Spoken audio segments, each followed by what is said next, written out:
आप सभी संत समाज को मेरा सादर नमस्कार एवं आप सभी से निवेदन है। मनोरंजन की बातें देखते ही सब कुछ समझ में आ जाता है और हमें मनमोहक भी लगता है, परंतु जो जीवन उपयोगी बातें होती हैं उन्हें समझने के लिए हमें गंभीर होने की आवश्यकता होती है और जिसे सत्य की पहचान करनी है उन्हें किसी भी प्रसंग या वीडियो को शुरू से अंत तक देखने का प्रयास करना चाहिए।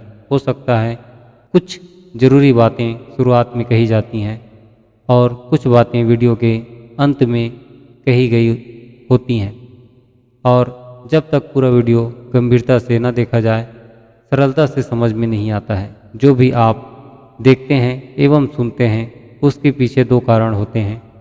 एक, हमारे जीवन में उसकी आवश्यकता है जिसे सीखने एवं समझने के बाद हमारे द्वारा काम करने में कम मेहनत में अधिक से अधिक परिणाम प्राप्त हो एवं हमारा शरीर सुख एवं आनंद में हो।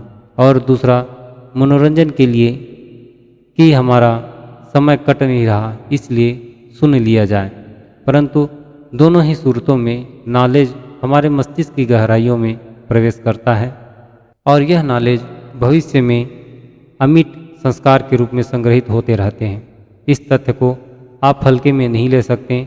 अपनी कमियों को सुधारने का समय निकल जाने के बाद हम चाहकर भी जो गलत ढंग से नॉलेज हमारे मस्तिष्क में पहुंची है उसे निकाल पाने में असमर्थ होते हैं। आप ध्यान से महसूस करें तो आप पाएंगे कुछ ऐसी धारणाएं हैं जो हमारे पूर्वजों ने बना रखी हैं। वह बचपन में सिर्फ हमें डराने के लिए बोली जाती थीं कि बच्चा शैतानी ना करे, और हमारा सरल एवं मासूम स्वभाव उस ज्ञान को सहजता से स्वीकार करता है कि बड़ों ने कहा है तो सत्य ही होगा, और कुछ लोग डर के कारण इसे स्वीकार कर लेते हैं। ऐसा अधिकांश बच्चों, युवा एवं वृद्ध सभी लोगों के साथ यह घटना घटती रहती है। इसकी वास्तविक पहचान कैसे करें? कौन सा नॉलेज, कौन सा ज्ञान हमारे लिए न्याय संगत है और कौन सी बातें झूठ कही जा रही हैं या केवल हमें भ्रमित करने के लिए? जो छोटी छोटी बातें हैं उन्हें समझने और समझाने के लिए एक दूसरे के समीप होने की आवश्यकता है। जीवन हमारा व्यस्त भरा होता है क्योंकि अन्न एवं जल की व्यवस्था और दूसरे लोगों को दिखाने के लिए हम वास्तविकता से थोड़े दूर हो जाते हैं, और ऐसी स्थिति में हम जो कर रहे हैं उसके पीछे की सच्चाई को नज़रअंदाज करते जाते हैं। इन सभी व्यवस्थाओं को सही क्रम में रखने की आवश्यकता होती है ताकि हमारी समस्याएं कम हो सकें और जितना मेहनत हम करते हैं उसका उचित परिणाम हमें प्राप्त हो सके। यह सब जानकारी कौन बताएगा? इसलिए हमें किसी मार्गदर्शक की आवश्यकता होती है जो पहले से ही इन सांसारिक कार्यों को करते हुए अपनी पूरी उम्र बिता चुके हैं। उनके जो अनुभव एवं बोल होते हैं वह बेहद सहज सधे हुए होते हैं। उनके एक एक शब्द ठोस एवं तार्किक होते हैं और हमारे जीवन के लिए बेहद महत्वपूर्ण होते हैं। परंतु हम इसकी पहचान कैसे कर सकते हैं? सर्वप्रथम हमें यह तय करना है कि हमें किस रास्ते पर चलना है। परोपकार के लिए शिक्षा प्राप्त करना है, परिवार चलाने के लिए कोई व्यवसाय करना है, या अपनी इच्छाओं को पूरा करने के लिए अपने शौक संबंधी कार्य करने हैं। जब यह स्वयं से सुनिश्चित कर लें, इसके पश्चात ही इन्हीं में से संबंधित अनुभवी लोगों के पास हमें मार्गदर्शन के लिए जाना चाहिए और इसके साथ रहकर हमें सीखना चाहिए। ऐसा करने से हमारे द्वारा जो गलतियां होंगी उसमें सुधार किया जा सकता है और हम अपनी उम्र से पहले ही वे सारी कलाएं, ज्ञान एवं अनुभव सीख पाएंगे जिसे सीखने के लिए एक आम इंसान को आधा उम्र होना पड़ता है। जिस कला एवं विज्ञान के बारे में हमें पूर्व अनुमान होता है या कुछ कुछ जानकारी होता है, उस क्षेत्र में हमें कोई बेवकूफ़ नहीं बना सकता। किंतु समाज में एक ऐसी परंपरा है, इसके बारे में हम कुछ भी नहीं जानते और एक बड़ा जन समुदाय उसी के पीछे जानने एवं समझने के लिए पीछे पड़ा हुआ है। अध्यात्म के मार्ग, शरीर की आंतरिक शक्ति, मुक्ति का मार्ग, ईश्वर की प्राप्ति, ऐसे कुछ शब्द हैं। इसके बारे में हमें उचित जानकारी न होने के कारण हमारी उत्सुकता सदा बनी रहती है और हम एक दूसरे लोगों के द्वारा मूर्ख बना लिए जाते हैं। इसे समझने के लिए हमें अपने लालच एवं भावनाओं को नियंत्रित करना होता है। जब तक हमारा मन स्थिर एवं शांत नहीं होगा तब तक वास्तविकता से उतनी ही दूर रहेंगे जितनी कि हमसे सूरज है। सूरज के साथ क्या हो रहा है यह तो हमें पता नहीं है, परंतु उसकी गर्मी हम तक अवश्य ही पहुंचती है और यही खेल हमसे खेला जाता है। एक सच्चे गुरु की पहचान कैसे कर सकते हैं?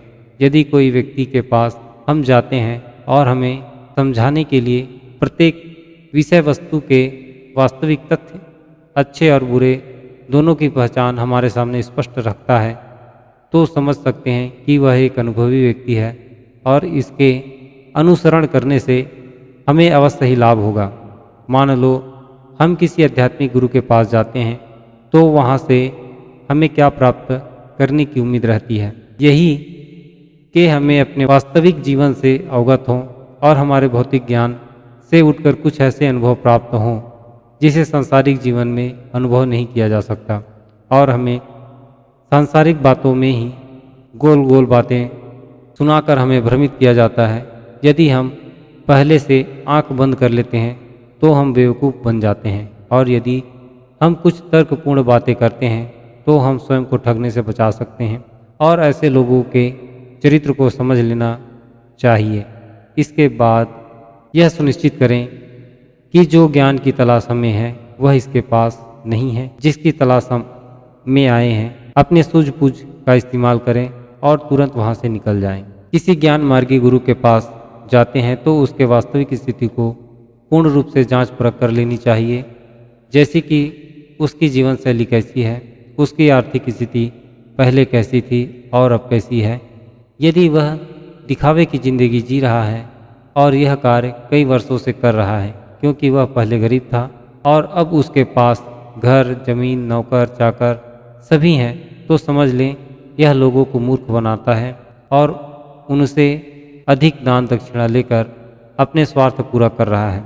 ऐसे लोगों की संगति नहीं करनी चाहिए। एक स्वार्थी एवं लालची इंसान ही इसकी संगति कर सकता है। यदि कोई कहता है मैं जो बोल रहा हूँ वही परम सत्य है, ऐसे इंसान अज्ञानी एवं ढोंगी होता है। कृपया इनकी बातों में ना आए। भौतिक जगत हो या आध्यात्मिक जगत हो, कार्य करने एवं होने की प्रक्रिया एक जैसी ही होती है। अंतर केवल इतना है, भौतिक वस्तुओं का परिवर्तन हमें दिखाई पड़ता है और आध्यात्मिक एवं सूक्ष्म जगत में जो परिवर्तन होते हैं उनके लिए हमारी खुली आंखें पर्याप्त नहीं होती है। इसे समझने के लिए हमारे और भी सेंसिटिव अंग, हमारे 10 इंद्रियां हैं, जिसके सहारे हम इन परिवर्तनों को समझ पाने में समर्थ होते हैं। और सबसे महत्वपूर्ण बात यह है, जिसकी तलाश है उसके बारे में हमें संपूर्ण जानकारी होना अति आवश्यक है। हम इसके लिए निरंतर खोज कर सकते हैं, परंतु काल्पनिक विचारों को अंतिम सत्य नहीं मानना चाहिए।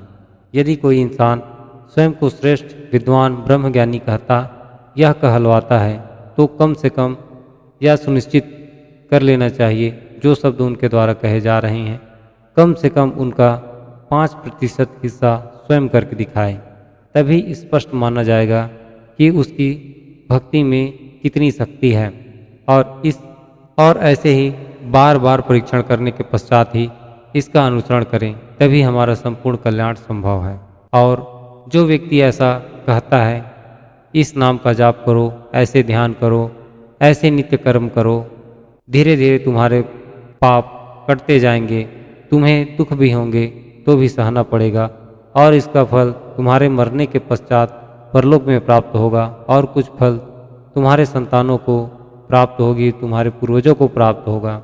ऐसे कहने वाले लोगों से हमेशा दूर रहना चाहिए, क्योंकि वे लोग हमारे भोलेपन का लाभ उठाते हैं और स्वयं भी कुछ नहीं जानते और हमारा भी जीवन बर्बाद करते हैं। संपूर्ण प्रसंग का सार यही है, जब तक हम भौतिक एवं आध्यात्मिक संसार को अपनी खुली आंखों के सामने किसी भी प्रकार का चश्मा लगाकर देखते हैं, अर्थात बिना सोचे समझे दूसरों की बातों को जैसे का तैसा मान लेते हैं, तब तक हम वास्तविक संसार से अवगत नहीं हैं। इसलिए अपने ज्ञान एवं कर्म इंद्रियों से निष्पक्ष होकर निर्णय ले पाने की क्षमता विकसित करनी चाहिए।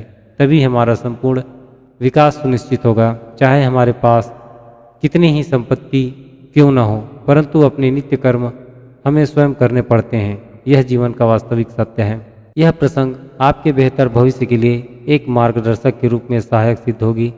आप इन्हें अपने ज्ञान एवं अनुभव के आधार पर स्वयं सकारात्मक विश्लेषण करें।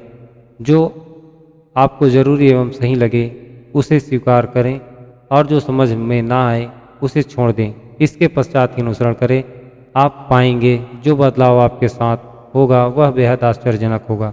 लाभ होने पर इस बहुमूल्य ज्ञान को अपने तक सीमित ना रखें। लाइक करें, शेयर करें और अपने समस्या का समाधान प्राप्त करने के लिए हमें कमेंट करके बताएं।